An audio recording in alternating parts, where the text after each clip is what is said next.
Hello what's up guys साथीहरु अहिले चाहिँ हामी कोरोना बीचमा छौं र आज हामी यहाँहरुलाई कोरोना बीचका दृश्यहरु देखाइरहेका छौं।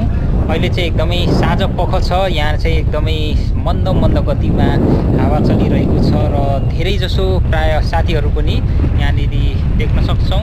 समुद्रको मजा लिनको निम्ति यहाँनिर आइरहेका छन् र कोही भने यहाँ स्विमिङ गरिरहेका छन् भने कोही माछा मारिरहेका छन् भने कोही चाहिँ यहाँनिर पानी जुन चाहिँ बोटमा चढेर चाहिँ भरपूर्ण आनन्द लिइरहेका छन् र आजको मौसम एकदमै रमाइलो छ साथीहरु। यहाँ यो चाहिँ बहरेनको कोरोना बीच हो। यहाँबाट हामी यहाँहरुलाई केही भिडियो फुटेजहरु देखाइरहेका छौं।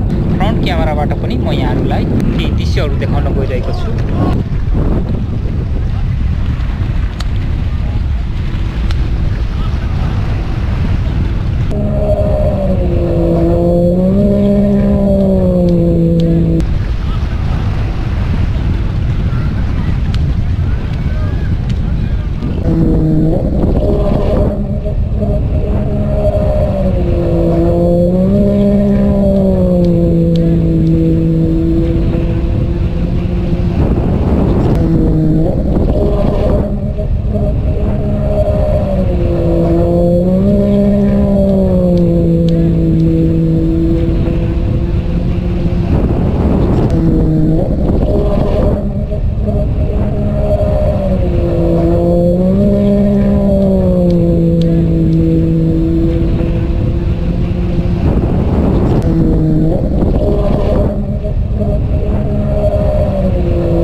नयाँ भिडियो हेर्नको लागि यस च्यानललाई सब्स्क्राइब गर्न नबिर्सिनुहोला।